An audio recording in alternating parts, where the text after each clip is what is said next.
अंधी बहरी गूंगी सरकार सिर्फ और सिर्फ आरएसएस की बात सुनती है। जो आरएसएस के लोग हैं वो उन्हें छूट मिली हुई है जहर घोलने की, जहर उगलने की।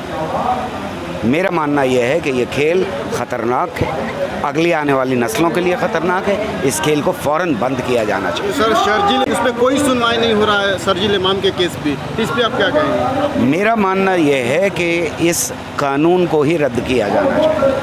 ये अंग्रेज़ों का दिया हुआ कानून है। मजबूरी थी कि वो संविधान के ऊपर कसम खा कर के हाथ रख के चीफ मिनिस्टर बने हैं, जिसके कुछ पेपर्स बता रहे हैं कि उनसे ज़्यादा बुरे हालात हो गए हैं। हमारे जवान उठा था और उसने ये बात बुलंद आवाज़ में कही थी कि ये लोकतंत्र के ऊपर हमला है। दुनिया तो मैं आपका नासिर, अभी मैं मौजूद हूँ गाज़ीपुर बॉर्डर पे और हमारे साथ एक ऐसे शख्सियत मौजूद है जो एज ए प्रोफेशन एक साइंटिस्ट भी है, लेखक भी है और पॉलिटिकल एक्टिविस्ट भी है। आइए मैं इनसे खास बातचीत करता हूँ। देखा होगा कि पिछले साल 2020 में आंदोलन चला था एनआरसी वाला, और अभी जो आंदोलन तो चल रहा है किसान आंदोलन, तो किसान आंदोलन में से भी बहुत सारे सोशल एक्टिविस्ट को जेल में बंद कर रखी सरकार है, और उस आंदोलन में भी सरकार बहुत सारे एक्टिविस्ट को जेल में बंद कर रखी है। इस पर क्या कहना चाहेंगे? मैं ये समझता हूँ, मेरी मांग है कि सारे सोशल एक्टिविस्ट को, सारे मीडिया पर्सन्स को, सारे उन नौजवानों को या एक्टिविस्ट फ़ौरन छोड़ा जाना चाहिए।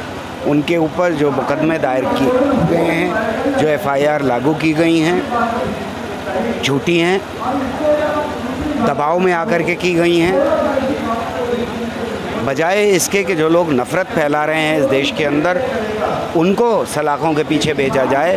जो लोग मोहब्बत का पैगाम दे रहे हैं, जो कॉन्स्टिट्यूशन की बात कर रहे हैं, जो इस देश में भाईचारे की बात कर रहे हैं, जो वो ख्वाब देख रहे हैं एक ऐसा देश बनाने का जहां बराबरी हो, उन लोगों को जेलों की सलाखों के पीछे भेजा जा रहा है। मेरी और मेरे बहुत सारे साथियों की ये मांग है कि उनको फ़ौरन छोड़ा जाना चाहिए। सर, दिल्ली में जो फरवरी में जो दंगे हुए थे, तो उस दंगे में जो कपिल मिश्रा शख्स है जो एक पुलिस के सामने आकर खड़ा होकर बोलता है कि 2-3 दिन में अगर ये भीड़ ख़त्म नहीं कराई जाती है, सड़क नहीं खाली कराई जाती है, तो यहाँ पे कुछ अलग हो सकता है, और आखिरकार दंगा हो जाता है। तो वैसे शख्स को सरकार नहीं पकड़ती है, उसको फ़ौरन जेल में होना चाहिए। लेकिन उसको फ़ौरन जेल में होना चाहिए। ये मांग हम लोगों ने लगातार की है, सिग्नेचर कैंपेन्स चलाए हैं। ये अंधी बहरी गूंगी सरकार सिर्फ और सिर्फ आरएसएस की बात सुनती है। जो आरएसएस के लोग हैं वो उन्हें छूट मिली हुई है जहर घोलने की, जहर उगलने की। मेरा मानना यह है कि ये खेल ख़तरनाक है, अगली आने वाली नस्लों के लिए ख़तरनाक है। इस खेल को फ़ौरन बंद किया जाना चाहिए। सर, शर्जील इमाम जिसके ऊपर एनआईए चार्ज लगाया गया है, और एनआईए चार्ज जो साल भर के अंदर ख़त्म हो जाता है, साल भर पे, लेकिन साल से ज़्यादा पार हो चुका है, लेकिन उस पर कोई सुनवाई नहीं हो रहा है शर्जील इमाम के केस पे। इस पर आप क्या कहेंगे? मेरा मानना यह है कि इस कानून को ही रद्द किया जाना चाहिए। ये अंग्रेज़ों का दिया हुआ कानून है और इस कानून को रद्द किया जाना चाहिए। अगर किसी ने कोई ऐसी बात कही है जो समाज के अंदर फ़िरक़ावारियत को बढ़ाती है, जो जहर बढ़ाती है, जो विभाजन क्रिएट करती है, उससे डील करने के लिए और बहुत सारे कानून हैं। इस कानून को तो रद्द फ़ौरन किया जाए। रिसेंटली ये खबर है कि यूपी के जो सीएम है योगी आदित्यनाथ, उन्होंने कहा कि भारत की परंपरा को विश्व स्तर पर रखने पे धर्मनिरपेक्षता, ये सेकुलरिज्म है जो आड़े पड़ रही है, खतरा है, तो वो खतरा बता रहा धर्मनिरपेक्षता को। मेरा यही मानना है कि वो उनकी शायद मजबूरी थी कि वो संविधान के ऊपर कसम खा कर के हाथ रख के चीफ मिनिस्टर बने हैं, जिसका प्रीएम्बल कह रहा है कि ये देश, इस देश का आधार सेक्युलरिज्म के ऊपर है। उन्हें ये बात नहीं कहनी चाहिए। भारत के प्रधानमंत्री कल स्पीच में बोल रहे थे कि भारत एक लोकतंत्र देश है, मैं इस पर गर्व करता हूँ। वही दूसरी तरफ देखिए तो विश्व लेवल पे, वर्ल्ड लेवल पे जो फ्रीडम हाउस जो है वो, उसकी रिपोर्ट आती है, वो कहती है कि भारत में लोकतंत्र ख़त्म हो चुका है, थोड़ी मोड़ी मतलब बाकी है।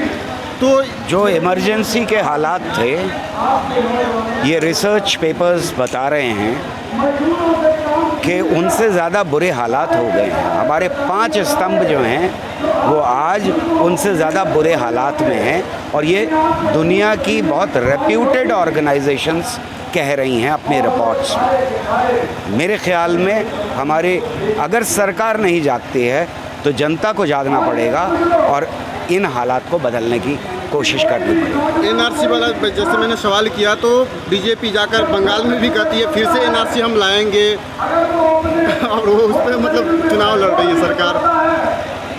एनआरसी और सीए दोनों लोकतंत्र के ऊपर हमला है, सेक्युलरिज्म के ऊपर हमला है, हमारे कॉन्स्टिट्यूशन के ऊपर हमला है। और नौजवान उठा था और उसने ये बात बुलंद आवाज़ में कही थी कि ये लोकतंत्र के ऊपर हमला है। दुनिया की नज़रें हैं हमारे ऊपर, दुनिया के और देशों ने भी यही कहा कि वो लोकतंत्र के ऊपर हमला है।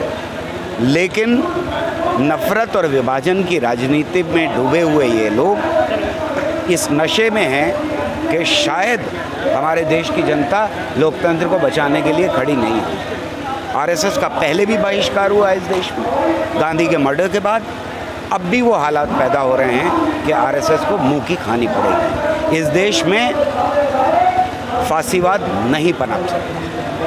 कप्पन सिद्दीकी जैसे एक पत्रकार हाथरस में जब रिपोर्टिंग करने जाते हैं तो उनको अरेस्ट कर लिया जाता है, उनके ऊपर यूपीए लगा दिया जाता है, तो पत्रकार को भी यहाँ पे दबाने की कोशिश की जा रही है सरकार की तरफ से। ये बात मैंने पहले ही कही कि हर पत्रकार को जिसको जेल में डाला गया है फ़ौरन छोड़ाना चाहिए, ये हमारी मांग है।